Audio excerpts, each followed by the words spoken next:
Welcome into Steelers Talk. I am your host, Jack Sperry. Welcome into the show. And today we've got a bunch of great Steelers news and rumors coverage to get to here today on Victory Tuesday after a win on Monday Night Football. First up on the show, Diontae Johnson, former Steelers wide receiver, has been traded to division rival, the Baltimore Ravens. So we'll talk about that trade, the impact it has on the division, and my initial thoughts on Diontae Johnson going to Baltimore. Then we'll talk a little bit about Darius Slayton. If you guys have been watching the show, you guys know I'm pretty high on Darius Slayton. I'd love the Steelers to go out and make a trade for him. But there's a report saying that the Giants might be holding on to him, and then they are not shopping him before the NFL trade deadline. So before we get into the content today, if Omar lands a receiver here, and I do think that the Steelers will eventually make a move for another wide receiver before next week's trade deadline, make sure you guys are subscribed to the channel for our breaking news coverage. We most likely will be going live once Omar eventually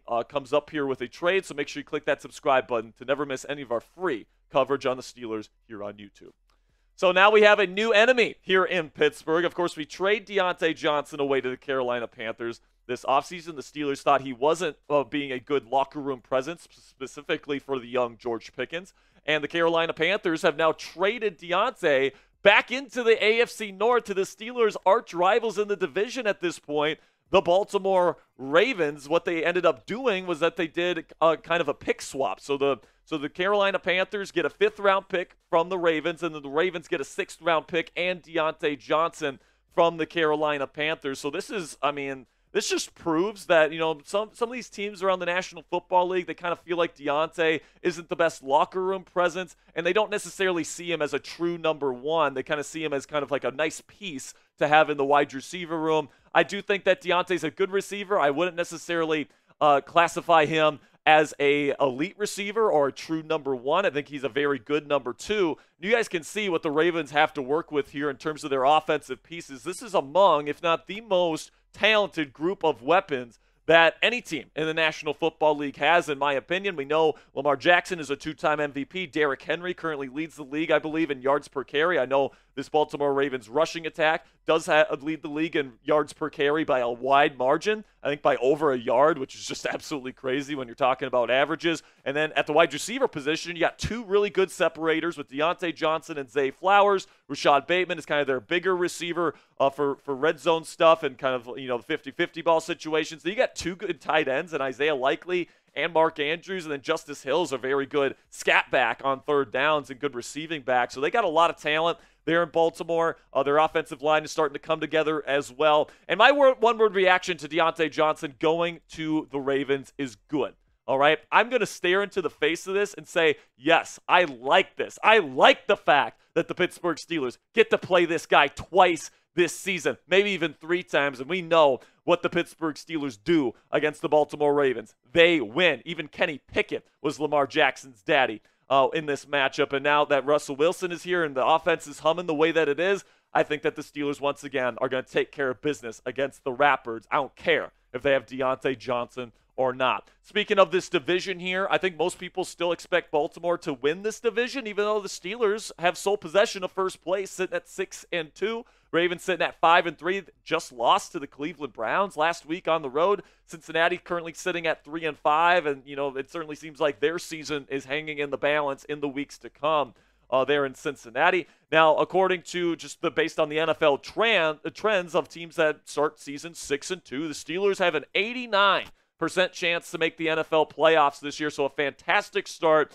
for the black and gold. It's not a 100% chance, but it's definitely a heavily favored percent chance here that the Steelers are going to end up making the playoffs in the AFC, either as division champions or as a wild card. But right now, you look at the odds based on the ESPN projections that they have, they still expect the Baltimore Ravens to have more than a 50% shot to win this division over the Pittsburgh Steelers, currently giving them a 56.8% chance to win the division, whereas the Steelers only 39.4%. So let me know what you guys think down there in the comments section. What is the percent chance that the Pittsburgh Steelers win the AFC North over the Ratbirds this year? Put it on a scale of 0 to 100 for me down there in the comment section. This is going to be the pinned comment on today's show. So here in just a second, I'm going to tell you about our sponsor today at Game Time. While I'm talking about Game Time, go down there in the comment section, find that pinned comment. It's right up there at the top of the comment section, and give me a percent chance between 0 to 100 of the Steelers' chances to win this division.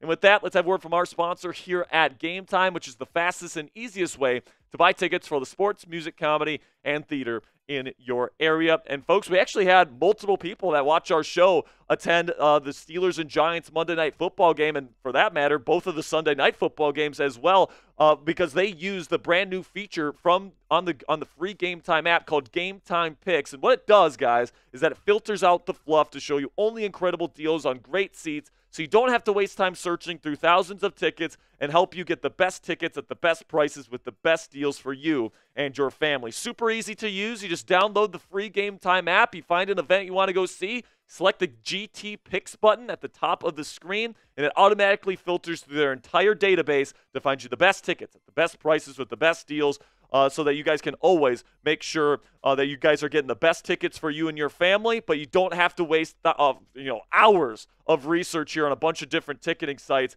to try to find the best tickets. What I love about using the Game Time app, and why it's the only ticketing app I have on my phone right now, is that you guys get the lowest price guarantee on any ticket to any event. You also get all-in pricing right up front, so you don't get slapped with a crazy fee at checkout. You also get flash deals, so you can get even cheaper tickets the closer you wait to game time. Take the guesswork out of buying tickets with Game Time today. Download the Game Time app, create an account, and use code CHATSPORTS for $20 off your first purchase. Terms apply. Again, create an account and redeem code CHATSPORTS for $20 off. Download Game Time today. What time is it? Game time.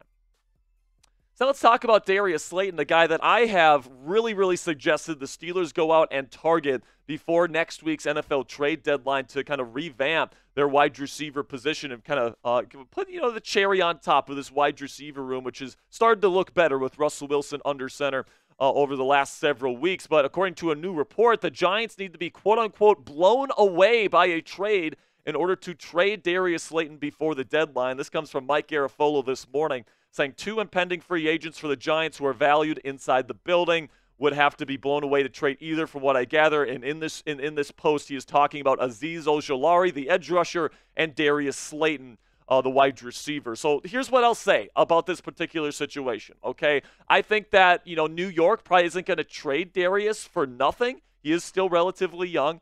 He is a very good player for them. I mean, we saw him play last night. He played a pretty darn good game for the New York Giants. And, I do think you have to give him at least a little bit of something for them to trade him. But you look at what they did with his contract this year. They didn't give him that extension. They pretty much gave him a pay raise for this season, and he's still slated to be a free agent next year. All right, so if they get a good enough draft pick here, I think they're probably going to take a trade. And honestly, I think that they like him, but they probably don't love him enough to keep him long term. And I do think they're open to trading him. And honestly, this smells like they're just trying to jack up the trade price. Right now, Darius Slayton is number 2 on my list of Steelers' top wide receiver trade targets. Cooper Kupp, I think, is a little bit less likely right now because the Rams are 3-4 and they're in the thick of their division race there in the NFC West. But if they lose to Seattle next week, they're sitting at 3-5. I still think Cooper Kupp is a legitimate possibility. But right after Kupp, it's Darius Slayton, who last night for the New York Giants actually played pretty darn well against the Pittsburgh Steelers. Had 4 catches for 108 yards, was a downfield threat, was getting open consistently, and he was probably Daniel Jones' most reliable target yesterday. Maybe Malik Neighbors could get that, but honestly, Neighbors dropped a couple passes he should have caught. I thought Darius Slayton had really reliable hands. He was getting open down the field, and that's exactly what the Steelers need out of this wide receiver acquisition. Somebody that gets open down the field and can be a vertical threat for Russell Wilson, who loves to throw the football down the field. Personally, what I'm offering for Darius Slayton's services here is a 5th-round pick. I think that's more than fair based on what we've been seeing from all the other receivers that are being traded for right now. I think a 5th-round pick is more than fair. The Steelers have 2 of those things in next year's NFL draft, so you give away one of them to get a guy in Darius Slayton that gets you that much closer to potentially winning a title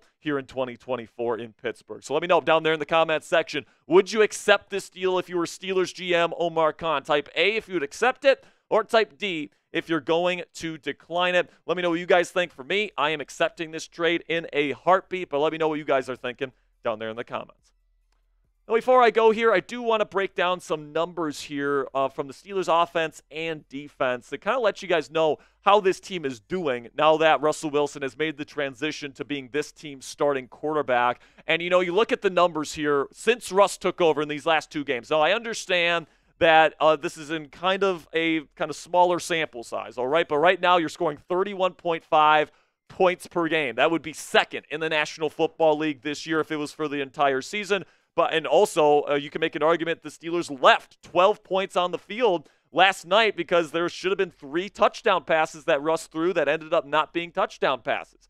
Then also the yards per game would also be second with 417.5 yards per game. And now, obviously, Russ isn't getting all those. That's part on the run game. But Russ's ability to target down the field is opening up the run game in a way that we just haven't seen in the past when the quarterback play wasn't pushing the ball down the field when they were supposed to. On third down, the third down offense has been a lot better under Russ than it was with Justin Fields. 40.7% conversion rate. It was almost 50% last night against the Giants, so it would be 7th right there. The big-time throw percentage is above league average at 5.0% right now, and then the turnover-worthy play percentage is just at 1.5, and the only turnover-worthy play he's had was that fumble last night against the Giants, and that's sitting top 5 in the National Football League right now. So this offense under Russ is performing a lot better. And you take a look at the stat comparison here between Justin Fields and his time with the Steelers versus Russell Wilson in his 2 games. And obviously it's limited sample sizes for both, especially Russ.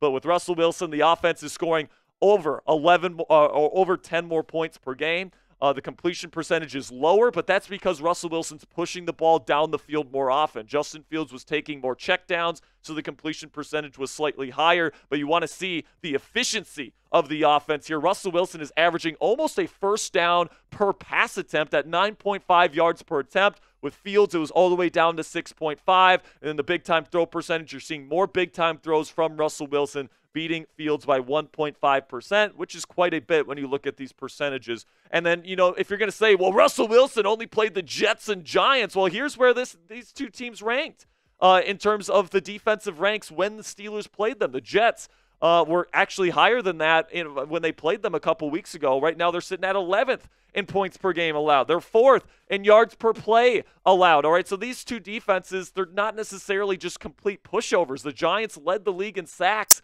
coming into the night. They were 3rd in third down percentage given up. The Steelers converted on almost 50% on third down last night against the top 3 third down defense. So, I mean, if you want to say that the competition's terrible, that's why Russ is looking good, I just have to push back on that because I would say the Jets and Giants, maybe they're not top 5 or top 10 defenses, but they're definitely decent NFL defenses, and Russ has been carving them up. So make sure you guys click that thumbs up icon if you haven't already, if you believe in Russell Wilson. I certainly do. I watched the film earlier this morning, man, and let me tell you, this guy had a stellar performance. Should have thrown 4 touchdowns. He was so efficient, over 70% completion percentage after kind of a rocky first 2 quarters against the Jets. The last 6 quarters for Russell Wilson and the Steelers offense has been unbelievably good.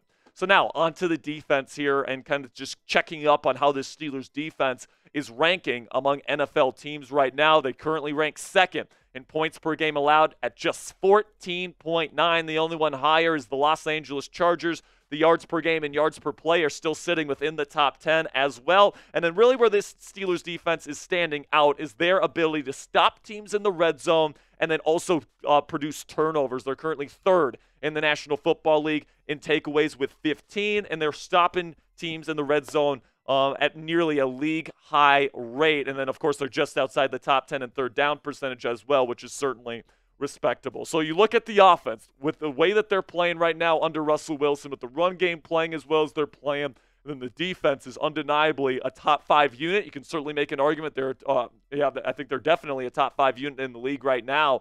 I mean, this is one of the more balanced football teams in the National Football League, and we haven't even talked about the Steelers having the best special teams unit in the league. So when you look at all 3 phases, this is a Steelers team that is extremely dangerous. They have a number of ways to beat you. They have a very clear and defined, identity on every area of this football team, man. So I'm so excited to see what this team does the rest of the season. And to this point, they have been looking damn good, especially these last 2 weeks. So predict it for me down there in the comments section. Will Pittsburgh win a playoff game this year?